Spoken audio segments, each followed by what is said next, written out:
Speaker साहब और honourable MLA साहब बोले जैसे रमजान का सीजन में थोड़ा शार्प थोड़ा एक्सटेंशन के वास्ते दिए मगर पूरा नाइट रहे साहब। अब ये 24 देना बोलते तो लॉ एंड ऑर्डर का प्रॉब्लम होते तो मैं नोट करके ऑनरेबल सीएम साहब को भेज देंगे साहब। ऑनरेबल सीएम साहब का परमिशन लेके और आपसे डिस्कस करेंगे। గౌరవ సభ్యులు జి మధుసూదన్ రెడ్డి గారు. ధన్యవాదాలు అధ్యక్ష. మా దేవరకద్ర నియోజకవర్గానికి సంబంధించి అధ్యక్ష, ముఖ్యంగా విద్యా వైద్యానికి సంబంధించి గతంలో పూర్తిగా నిర్లక్ష్యానికి గురైంది. ముఖ్యంగా మా దగ్గర 2009లో మాజీ ముఖ్యమంత్రి గారు కేసీఆర్ గారు మా దగ్గర ఎంపీగా పోటీ చేసినప్పుడు నా సొంత మండలంలో అధ్యక్ష చిన్నచింతకొండ మండలంలో 2009లో జూనియర్ కాలేజ్ ఏర్పాటు చేశామని ఆ రోజు ప్రామిస్ చేసింది అధ్యక్ష. కానీ గత 10 సంవత్సరాలుగా మా దగ్గర జూనియర్ కాలేజ్ ఏర్పాటు చేయలేదు. అదేవిధంగా దేవరకద్ర నియోజకవర్గంలో అధ్యక్ష ఎక్కడ కూడా ఒక దగ్గర డిగ్రీ కాలేజ్ లేదు అధ్యక్ష. అదేవిధంగా వైద్యానికి సంబంధించి మా దగ్గర ఒక్క దగ్గర కూడా మెరుగైన వైద్యశాల లేదు. దానికి సంబంధించి మీ ద్వారా గౌరవ ముఖ్యమంత్రి గారికి సంబంధిత హెల్త్ మినిస్టర్ గారికి నేను విజ్ఞప్తి చేస్తా ఉన్నది ఒకటే అధ్యక్ష. గత ప్రభుత్వం ఎన్నికల ముందు అడావిడిగా ఒక ప్రొసీడింగ్ తీసుకొచ్చేసి 100 బెడ్ హాస్పిటల్ అని చెప్పేసి ఏదో శంకుస్థాపన చేసిరు అధ్యక్ష. కానీ దానికి సంబంధించిన పూర్తి అనుమతులు లభించలేదు. మీ ద్వారా ఈరోజు గౌరవ ముఖ్యమంత్రి గారిని అదేవిధంగా గౌరవ హెల్త్ మినిస్టర్ గారిని రిక్వెస్ట్ చేస్తా ఉన్నా. మా దగ్గర ముఖ్యంగా ఒక డిగ్రీ కాలేజు తక్షణమే అవసరం ఉంది. అదేవిధంగా హెల్త్కు సంబంధించి ఒక 100 బెడ్ హాస్పిటల్ దేవరకద్ర హెడ్ క్వార్టర్లో, అదేవిధంగా ఒక 50 బెడ్ హాస్పిటల్ కొత్తకోట, ఎందుకంటే కొత్తకోట చాలా పెద్ద పట్టణం అధ్యక్ష, అది ఒక మున్సిపాలిటీ కేంద్రము. అక్కడ కూడా ఒక 50 బెడ్ హాస్పిటల్ను తక్షణమే అన్ని అనుమతులతో శాంక్షన్ ఇవ్వాల్సిందిగా మీ ద్వారా గౌరవ ముఖ్యమంత్రి గారిని గౌరవ హెల్త్ మినిస్టర్ గారిని కోరుతా ఉన్నా అధ్యక్ష. ధన్యవాదాలు అధ్యక్ష. గౌరవ సభ్యులు చెప్పింది నోట్ చేసుకున్నాం అధ్యక్ష. 2009లో అనౌన్స్ చేసిన కాలం ఎందుకు రాలేదు దానికి సంబంధిత గౌరవ ముఖ్యమంత్రి వారు నా శాఖ మంత్రి గారు కాబట్టి వారికి చెప్పడం చెప్తుంది. ఇంకోటి ఈ హాస్పిటల్ విషయంలో కూడా 100 బెడ్ హాస్పిటల్ విషయం కానీ కొత్తకోటలో 50 బెడ్ హాస్పిటల్ కూడా నోట్ చేసుకున్నాం అధ్యక్ష. తప్పకుండా చర్యలు చేపడతాం. గౌరవ పల్లా రాజేశ్వర రెడ్డి గారు. అధ్యక్ష ధన్యవాదాలు. ఈ అసెంబ్లీలో ఇది లాస్ట్ సెషన్ అందులో కాబట్టి కొన్ని ఇప్పుడే రిలవెన్స్ ఉన్నాయి కాబట్టి నెక్స్ట్ టైం నుంచి మీరు చెప్పినట్టు ఒకటే దానికి పాటిస్తాం. కానీ ఇప్పుడు ఒక 2-3 అంశాలని మీరు ఇచ్చిన టైంలోనే మెన్షన్ చేస్తాం.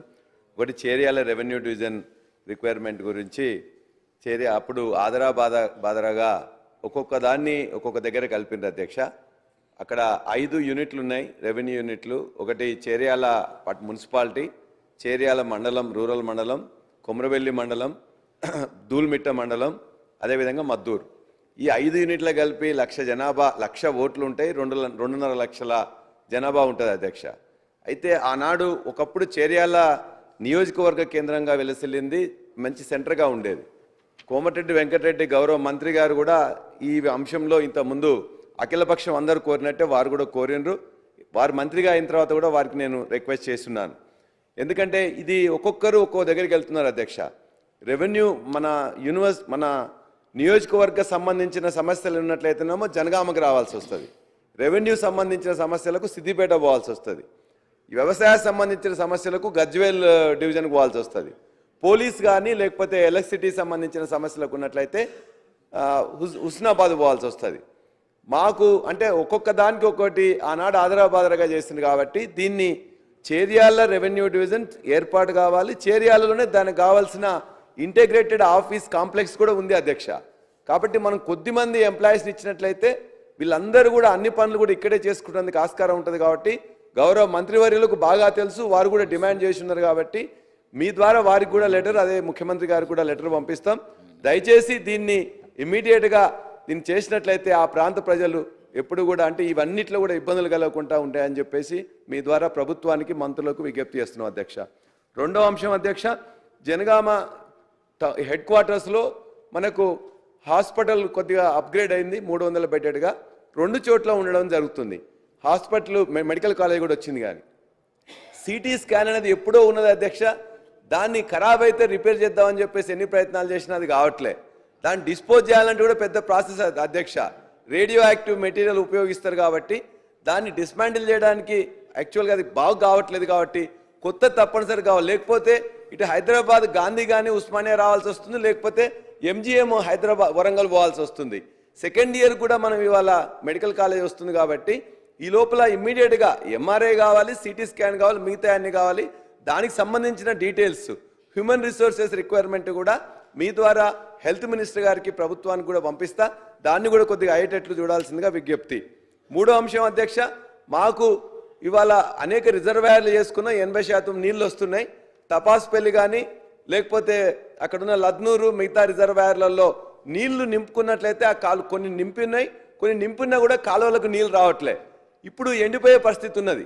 కాబట్టి పూర్తిగా నింపడానికి కావాల్సిన దేవాలయాల దగ్గర నీళ్లు ఉన్నాయి. ఆ రిజర్వాయర్లు నింపాలి, కాలువలకు వదలాలి. చెరువులను కూడా 250 పైన చెరువులు ఉంటే గత సంవత్సరం ఇదే టైంలో 120 చెరువులకు పైన నిండి ఉండేది. 75 నుండి 50%. ఇవాళ ఎంత ఉన్నాయంటే ఒక 5-10 చెరువులు మాత్రమే నిండి ఉన్నాయి. కాబట్టి దయచేసి అవకాశం ఉంది, నీళ్లు ఉన్నాయి, ఆ రిజర్వాయర్లు నింపాలి. అదేవిధంగా ఈ చెరువులు నింపుకున్నట్లయితే ఈ యాసంగి పంటలను కొద్దిగా సేవ్ చేసుకోవచ్చు అని అనుకుంటున్నాం.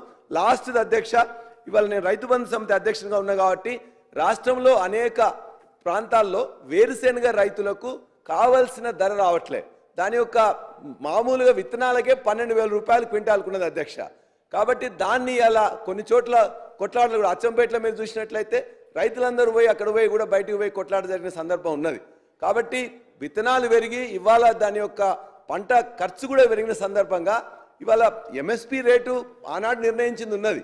ఎంఎస్పి రేటు కంటే కొద్దిగా అటు ఇటు వస్తుండొచ్చు. కానీ 8,000, 10,000 ఉన్నది ఒక 2 కుప్పలకో 3 కుప్పలకో ఇస్తున్నారు. మిగతా వాటికి అసలు ఇవ్వట్లేదు.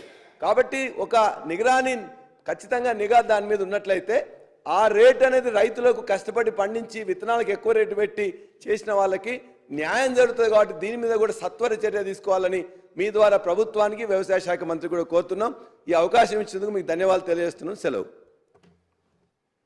సార్, గౌరవ సభ్యులు పల్లా రాజేశ్వరరెడ్డి గారు చెప్పిన సమస్యలు, ఎందుకంటే మొన్నటి వరకు నేను అక్కడ పార్లమెంట్ సభ్యునిగా ఉన్నాం. చేర్యాల ఆర్డీఓ ఆఫీస్ కోసం 24 గంటలు దీక్షలు చేసినాం, అఖిలపక్షం చేసినాం, అందరినీ కలిసినాం. ఒక చీఫ్ సెక్రటరీ గారు, సీఎం గారు అపాయింట్మెంట్ చేయలేదు తప్ప అందరినీ కలిసినాం. కానీ అది ఎట్లయినా తప్ప చేర్యాలంటే ఒక చరిత్ర ఉన్న ఏరియా, అది ఒక కాన్స్టిట్యున్సీ హెడ్ క్వార్టరే కాదు, పోరాటాలకు మారిపోయారు. అలాంటి చేర్యాలని జనగామ అసెంబ్లీలో కలిపినప్పుడు దాన్ని ఇప్పుడే వారే చెప్పింది కాబట్టి నా నోటితో చెప్పేది తప్పకుండా దీన్ని ఆదరాబాదరాగా చేసినాను. ఆదరాబాదరా చేయకూడదు అధ్యక్ష. హుస్నాబాదు అధికారులు మీ కింద పనిచేస్తారు. అధికారులు మనం చెప్పినట్టు వింటారు. వాళ్ళు సొంతంగా నిర్ణయాలు తీసుకునేది లేదు. నేను తప్పకుండా గౌరవ ముఖ్యమంత్రి గారితో రెవెన్యూ డివిజన్ ఆఫీస్ గురించి మాట్లాడాను. దాని గురించి కూడా కొన్ని ఇంకా జడ్చర్ల ఎమ్మెల్యే గారు కూడా అడిగింది కాబట్టి అనిల్ రెడ్డి గారు అది 2-3 పాలసీ నిర్ణయాలు తీసుకొని ఆర్డీఓ ఆఫీస్ తప్పకుండా ఏర్పాటు చేపిస్తాం. ఇంకొక ముఖ్య విషయం చెప్పింది అధ్యక్ష, మనకి ఎట్లా వీళ్ళు కొట్లాటలు పెడతారంటే తపాసుపల్లి రిజర్వాయర్ అధ్యక్ష, నీ ఎన్నిసార్లు పోయినా నాకే తెలియదు. చాలా మంది రైతులను తీసుకొని పోయినా అక్కడికి వెళ్ళి జనగామ కాన్స్టిట్యూన్సీ పారిన తర్వాతనే బయటికి పోవాలి. గౌరవ మంత్రి గారు అప్పుడు హరీష్ రావు గారు ఇరిగేషన్ మినిస్టర్గా మొదటిసారి ఉన్నప్పుడు డెప్త్ అధ్యక్ష 30 ఫీట్ లోపల తీసుకొని ఆ నీళ్ళని నేరుగా సిద్దిపేట తీసుకెళ్ళి జనగామ కాన్స్టిట్యూన్సీలో 1 ఎకరానికి నీళ్ళు ఇవ్వకుండా జనగామ కాన్స్టిట్యూన్సీ ప్రజలకు నేను చెప్పలేదంటే పోయి చూసి వచ్చిన వీడియోస్ ఉన్నాయి. మిమ్మల్ని తప్పట్లేదు, మిమ్మల్ని తప్పు పట్టట్లేదు. మీరు మంచి కోరిక, తప్పకుండా దాన్ని వేరే రెక్టిఫై చేస్తానికి నేను ఆల్రెడీ ఆలోచన చేస్తున్నా. జనగామలో తపాసుపల్లిలో మీలో 40 చెరువుల విధంగా సీఎం గారితో డిస్కస్ చేసిన, హరీష్ రావు గారు తీసుకుపోయినా బాగుండాలి, సిద్దిపేట కూడా అని జనగామాలు కూడా బాగుండాలి అధ్యక్ష. తప్పకుండా దాని మీద కూడా చర్యలు తీసుకుంటున్నాం. అన్నీ కూడా అప్పుడే చర్చించడం జరిగింది. గౌరవ సభ్యులు